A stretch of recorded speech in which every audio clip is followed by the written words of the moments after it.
प्रयता पुमान् विष्णुपदम् अवाप्नोति भयाशोकदिवर्जिता गीताध्यायान् श्रीलस्य प्रणयामा प्रयस्य च नैव शान्तिः पापानि पूर्वजन्म कृतानि मालिने मोचनं पुंसं जलास्नानं दिने दिने श्रीकद्गीत श्रितद्गीतं भासा श्रानं संसारामालनाशनं गीता सुगीता कर्तव्या किमन्ये शास्त्राविस्तरे या स्वयं पद्मनाभस्य मुक्तपद्मा विनिहृस्ता भारतमृता सर्वस्वं विष्णोर्वक्रताद् विनिःस्त्रं गीतागङ्गोदकं पीत्वा पुनर्जन्मा न विद्यते सर्वो सर्वोपनिषदो गवो दोग्धा गोपालानन्दना पार्थो वत्सा सुधीर्भोक्ता दुग्धं गीतामृतं महत् एकं शास्त्रं देवकीपुत्रं गीतम् एको देवा देवकीपुत्रमेव एको मन्त्रास्तस्य नमानि यानि कर्माणि एकं तस्य देवस्य सेवा. Will any of the devotees would like to do the translation?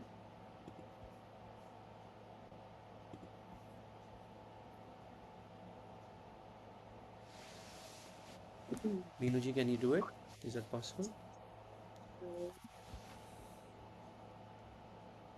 Yes, Prabhuji, I can read. Thank you. If one properly follows the instructions of Bhagavad Gita, one can be freed from all the miseries and anxieties of life. One will be freed from all fears in this life, and one's next life will be spiritual. If one reads Bhagavad Gita very sincerely and with all seriousness, then by the grace of the Lord, the reactions of his past misdeeds will not act upon him. One may cleanse himself daily by taking a bath in water, but if one takes a bath even once in the sacred Ganges water of Bhagavad Gita, for him, the dirt of material life is altogether vanquished. Because Bhagavad Gita is spoken by the Supreme Personality of Godhead, one need not read any other Vedic literature. One need only attentively and regularly hear and read Bhagavad Gita. In the present age, people are so absorbed in mundane activities that it is not possible for them to read all the Vedic literatures. But this is not necessary.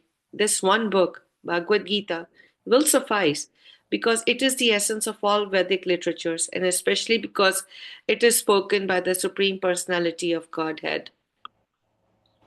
One who drinks the water of the Ganges attains salvation. So, what to speak of one who drinks the nectar of Bhagavad Gita? Bhagavad Gita is the essential nectar of the Mahabharata, and it is spoken by Lord Krishna himself, the original Vishnu.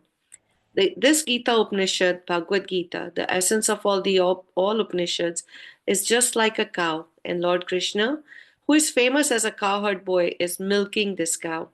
Arjuna is just like a calf, and learned scholars and pure devotees are to drink the nectarian milk of Bhagavad Gita. Let there be one scripture only, one common scripture for the whole world, Bhagavad Gita. Let there be one God for the whole world, Sri Krishna. Let there be only one hymn, one mantra, one prayer, the chanting of his name. Hare Krishna, Krishna Krishna, Hare Hare. Hare Rama, Rama Rama, Hare Hare. Let there be one work only, the service of the Supreme Personality of Godhead. Thank you, Prabhuji. Thank you. Beautiful, beautiful rendition, and I would say that this is a very beautiful words to think or beautiful prayer to think about in this month of Gita Jayanti. In fact, Madan Prabhu, I was thinking we can start off our yagya on Saturday with this glorification of Bhagavad Gita. So that will be very nice. We'll move on to the next step in our Sangha today. We'll read the Lilamrita. We are on chapter 54. Anybody interested in reading? Anybody wants to read? Okay, if not, I'll move on. Thank you, Srila Prabhupada. That is the real presence. Physical presence is not important. Parmanand had brought a letter from his wife, Satyabhama. Tamal Krishna asked if he should read it, and Prabhupada agreed. Tamal Krishna read on. Dear Srila Prabhupada, please accept my humble obeisances. All glories to your divine grace. This shawl is made of the wool from our own sheep. It is spun and woven here at Gita Nagari. It is the first piece we have made. While I was working on it, I would always think of you, how I was supposedly making you a gift. But actually, you are giving me the gift of engagement in devotional service. Srila Prabhupada, I always pray to Lord Nrsimhadev to protect you and allow you to stay with us to finish your books. But I think today the rain falling from the sky is actually the tears of the demigod, crying at the prospect of your departure. I am also crying. Even Krishna cried at the passing of grandfather Bhishma. So I have a right to cry. I cannot be so philosophical to say that you're always present in your books and teachings, though I know these things are true. I'll miss you so much, Srila Prabhupada. If you go, I beg that I may always remain your menial servant and devotee, your humble disciple, Satyabhama Dasi. Thank her, said Srila Prabhupada, and he reached for the shawl, made with our wool. So you'll take rest now, Srila Prabhupada? Suggested Tamal Krishna. Said Prabhupada. This can be on the foot. And he gestured that the saffron colored shawl be put as a blanket on his bed. Tears came from his eyes as he lay back. Srila Prabhupada was becoming more and more in favor of departing from the world. When Tamal Krishna remarked that Prabhupada was not drinking much, he replied that he had no inclination. I don't know what to say, Srila Prabhupada, said Tamal Krishna. It's certainly bewildering. I can only expect somehow Krishna will have to do something. Tamal Krishna requested again that they bring a doctor. Still, some husband may be there, must be there, you said, Tamal Krishna reminded. We should have a doctor's help. I still believe that. After all, we are not doctors. No, said Prabhupada. But we are already taking the help of a doctor. Ayurveda, that is Yogendra Ras. Yogendra Ras. You are just beginning that now, of course, said Tamal Krishna. Tomorrow you might give it up. Then what will be our position? Widow, said Prabhupada with a laugh. Then he added, actually, Krishna is the ultimate husband. The devotees with Prabhupada found it very difficult to adopt his mood of looking forward to his passing away. Once during a kirtana, Upendra asked if Prabhupada wanted something to drink. When Prabhupada refused, some of the devotees began to cry, thinking that if Prabhupada didn't eat or even drink, he would not remain with them much longer. The devotees were trying to be submissively resigned to Prabhupada's will, and they accepted that his direction was more and more towards leaving. They were coming to accept it, surrounding him with kirtana, and not causing him any inconvenience with their problems or demands. Whatever he wanted, they should want. But the idea of his passing away was unbearable. In their resignation, the devotees became philosophical. Rupanuga said Prabhupada could be likened to an ambassador in a foreign country. He may have many affairs in the foreign country, but finally he is called back. Jayadvaita said that Prabhupada had taught his disciples everything that that now he was teaching them how to die. Another devotee said that Prabhupada had better friends in the spiritual world. In their talks, the devotees stressed the importance of their cooperating with one another, and they discussed how ISKCON would continue in the future. But it was all depressing. Nevertheless, they kept returning to the unpleasant but unavoidable realization that Prabhupada would very soon leave them, with Prabhupada so clearly indicating that he had decided to definitely leave. The devotees were becoming despondent. At best, a solemn mood prevailed. Then Srila Prabhupada said that they should consult Narayana Maharaj, a disciple of Prabhupada's Sannyas Guru, for details on how to conduct the ceremony for a departed Vaishnava.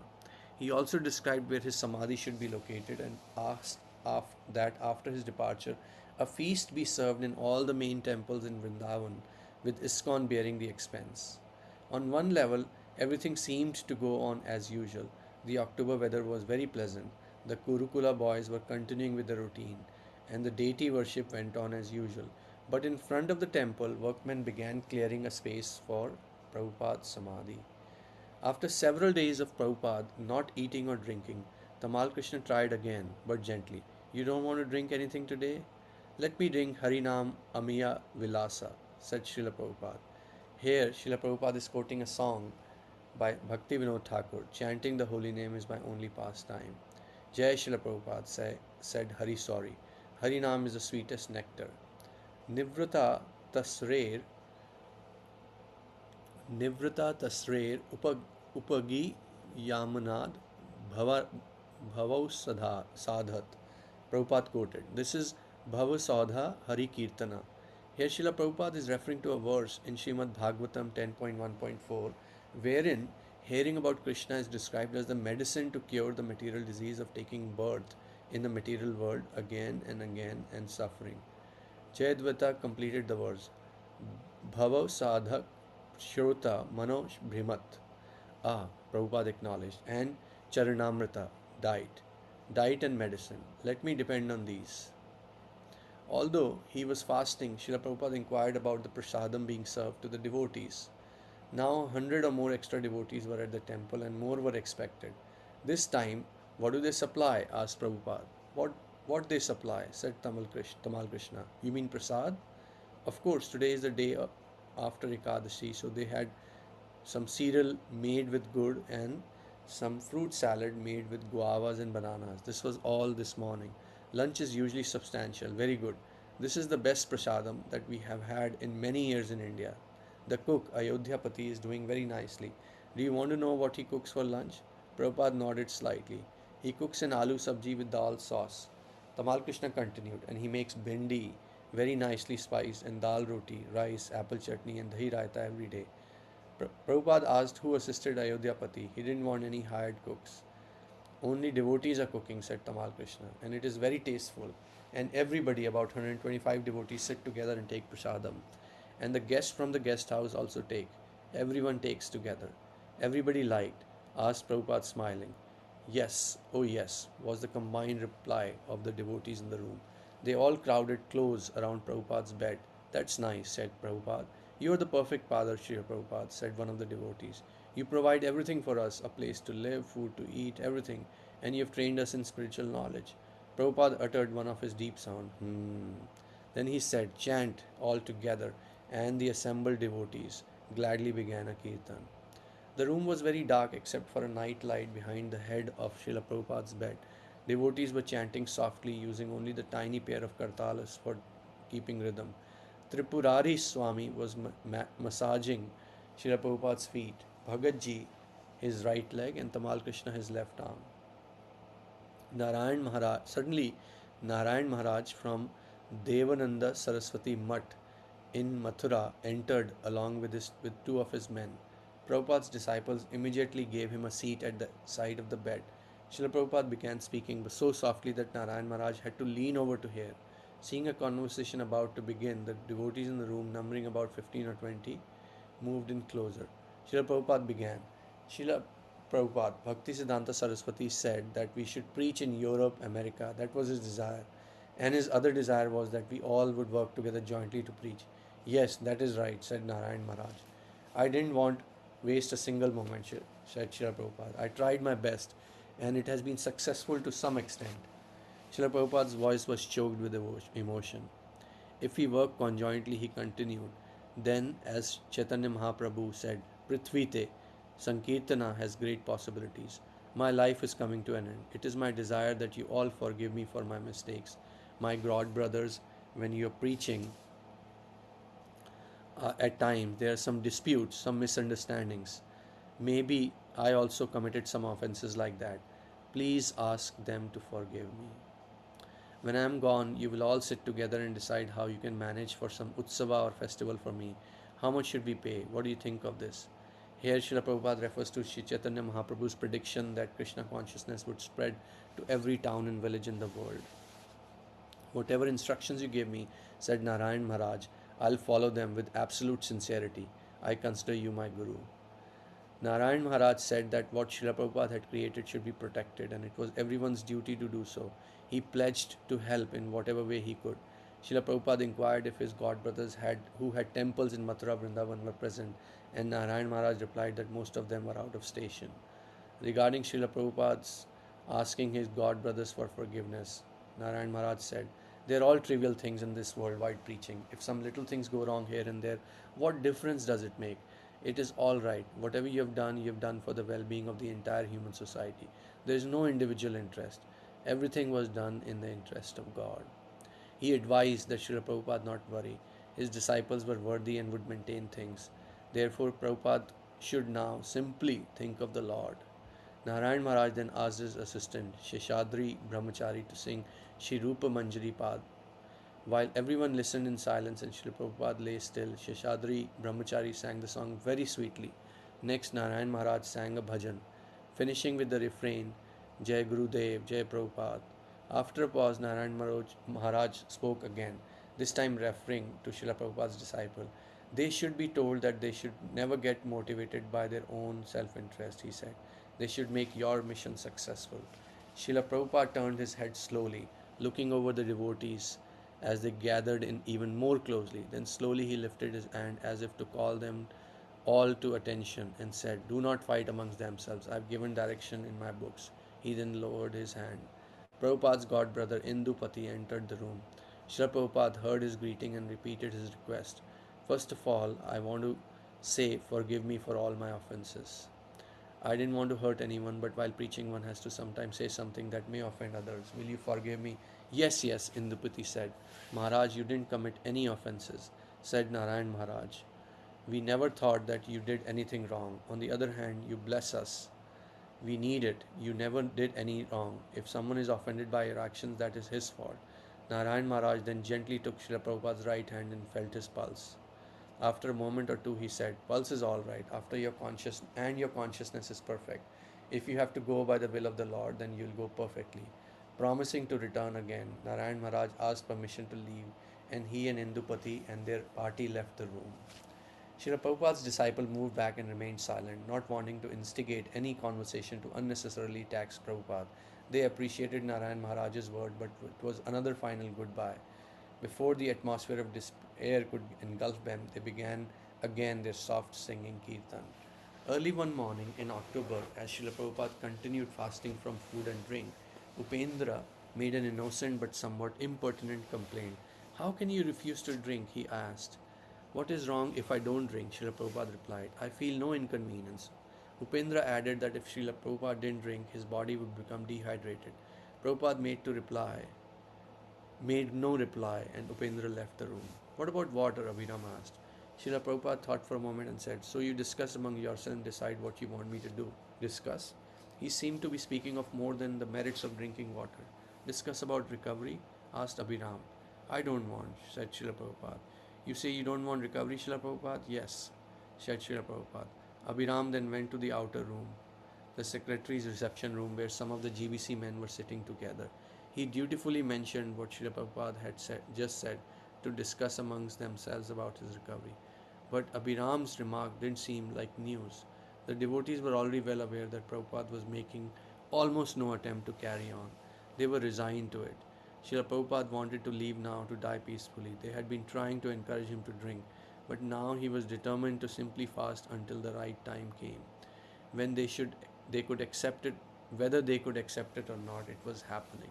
Therefore, Abhiram's comment provoked no formal discussion. That afternoon, Prabhupada called for Tamal Krishna, who was at that time taking his lunch. Tamal Krishna responded at once and entered the room along with several other GBC men. They all came very close to hear what Prabhupada wanted to say. If I want to survive, he said, of course I'll have to take something. His words came slowly but with difficulty. It is not possible to survive without taking any food. But my survival means so many inconveniences, one after another. Therefore, I have decided to die peacefully. His voice trailed off, and everyone was too stunned to speak. They sat looking almost blankly at him as he lay with his eyes closed. He occasionally made a noise like and only after several very long minutes did Tamal Krishna manage to ask Prabhupada if they should continue with the kirtan. By this time, more devotees have finished lunch, were entering the room, and they began softly singing kirtan. Tamal Krishna leaned forward and assured Prabhupada about the stipend payments for his former family. Prabhupada acknowledged. Don't worry, said Tamal Krishna. I'll see that each of them is satisfied. They won't feel sorry in any way. You've provided for everyone, Srila Prabhupada. After a few minutes, Prabhupada turned his attention to Hari Sori, who was sobbing silently near Prabhupada's head. With some sternness in his voice, Prabhupada asked, "Why do you want me to survive?" Hari Sari could not speak. He felt that if he asked Prabhupada to stay, it would be an offense, since he had already decided to leave. Hari Sari could not keep his emotions in check, and yet he did not want to say, stay and struggle. Neither did he nor any of the others want Prabhupada to leave. Somehow, Tamal Krishna had not caught Prabhupada's last remark to Harisori, and so he leaned forwards towards Prabhupada, half questioning. They want you to survive. If I want to die, said Srila Prabhupada, this is a very peaceful death. You go on chanting. As the Kirtana continued, Tamal Krishna asked to be excused. Prabhupada asked why, and he replied he was going for discussion. For discussion, said Srila Prabhupada, they want me to survive and I want to die peacefully. I cannot make miracles. The physical body has to be maintained if I am to survive. But without taking food, how the physical body will go on? That is fanaticism. We can stop here, devotees. It's 6:24. We can take 6 minutes of reflections. I think this is a very somber kind of reading today. It's kind of making us all realize that Prabhupada is about to depart, and I'm just amazed by his humility. He's begging forgiveness from everybody. He's trying to speak to his disciples to maintain cooperation, which we are still trying to follow that instruction till today. And it's uh, it's really humbling to see Prabhupada making a comment that if I have to live anymore, this body will have to be maintained and there'll be so many inconveniences. I was just reflecting that a part of me thinks that Prabhupada realized that the movement which his disciples were ably carried on is kind of was on a standstill right now because everybody was just worried about his body, which of course he didn't care about. So, um, he all he was doing was acting in the interest of the movement when he was saying he wanted to die, and he just like Bhishma Pitama, he had chosen his moment. Prabhupada is now choosing the moment when he will leave his body, and I think Prabhupada was no less than one of the Mahabhagavats who was able to determine his time of passing away. And my heart is kind of gets a gut wrench, or I'm wrenched in thinking how the disciples were probably even thinking or feeling in those moments. Tamal Krishna Maharaj, Goswami Maharaj is known to be one of the staunchest and toughest of the Vaishnavas we know of, and I think even his mood is very somber, and he's still trying to muster courage and encourage Prabhupada as much as he can. But I think we all know that he's losing against the will of the Lord and against the will of Srila Prabhupada. Thank you so much for your association, devotees, and I would love to hear any reflections, realizations from each of you and all of you if possible.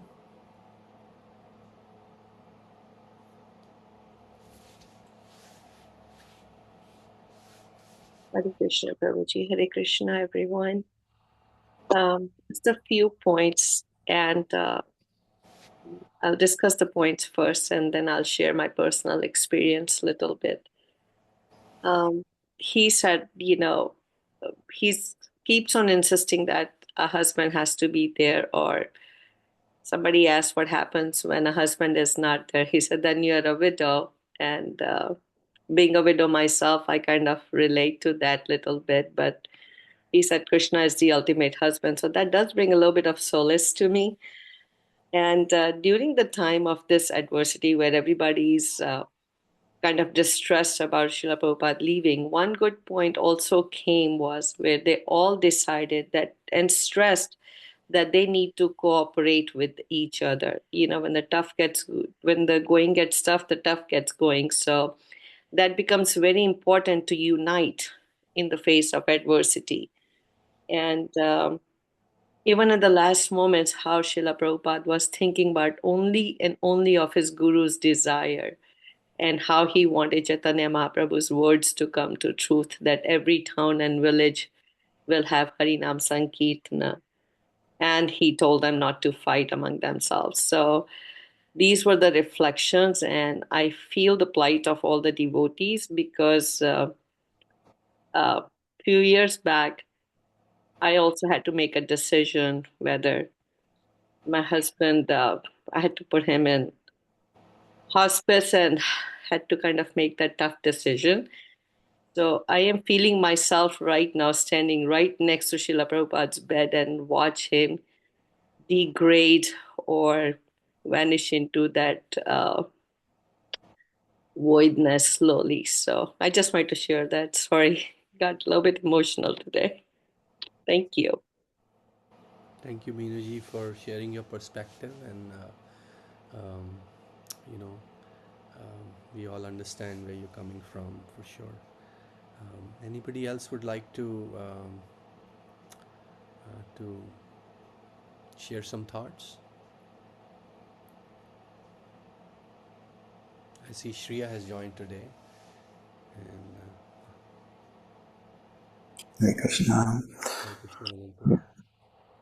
Let's just see. Shreya Mata, you wanted to say something? No, Prabhu, you continue. I actually joined a little late, so yeah. Okay.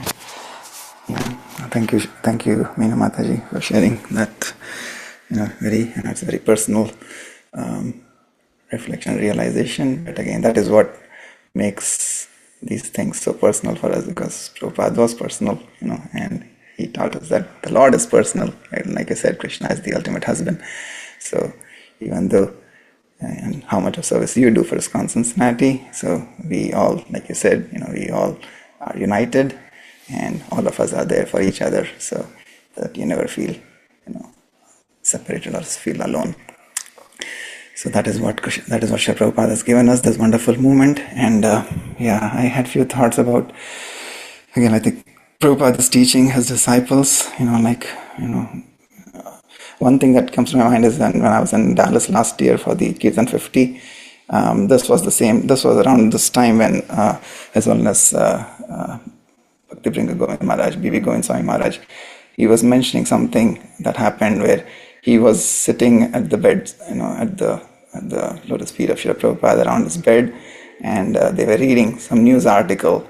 And the news article, I don't remember the exact title, but something of the sort of, that this movement is curing the material disease of the world, right? Something like that. And then Prabhupada raised his hand, just like I think today we read, he raised his hand, and but he raised his index finger basically on the bed, and then he just uttered Param Vichayate Shri Krishna Sankirtanam. And so Maharaj still remembers that, and he was sharing that. So that is the potency and power of this Shri Krishna Sankirtan movement. And that is what Prabhupada's again and again saying, that that was the whole point. He lived to carry on the instruction of his Guru Maharaj and to spread this movement all over the world. So here Prabhupada is also teaching us, it's not just the art of living, but it's actually the art of leaving, right? So how to leave the body. And like Jerry Prabhu you mentioned so nicely, yes, he had chosen his time. I'm really amazed that this is October, Prabhupada departs on 14th November, and for so many weeks he has not had water. It almost reminds us like Dhruv Maharaj, his austerity, that he would eat, and then he would drink, and then he would only sustain on air, right? For those months when he was meditating on the Lord, here Prabhupada really he has chosen his time, it's just impossible. Like Urmila Mataji was saying the other day, and she was asking us that question in the class, what all we can live without, right? We cannot live without air, even for few minutes, right? And the next thing she was saying was the temperature, and then she was saying water. So here, like Prabhupada is literally without any food, without any drink, not even water, and he's been sustaining his body still, so that he had chosen this time and he would leave. He was just using this time to again preach to his disciples how to live gracefully. Yeah. Thank you so much, Prabhu. Hare Krishna. Thank you, Madan Prabhu, and thank you, Meenuji. Thank you, everybody, for your wonderful association this morning. If people would like to continue chanting, you please can, but otherwise we can say the pranam mantra. Vanchakalpatarubhyascha kripa sindhubhyaiva cha patitanam pavanebhyo vaishnavebhyo namo namah. अनंत कोटि वैष्णव गण की जय। गोपाल की जय। हरे Krishna. Hare Krishna. Hare Krishna. Hare Krishna.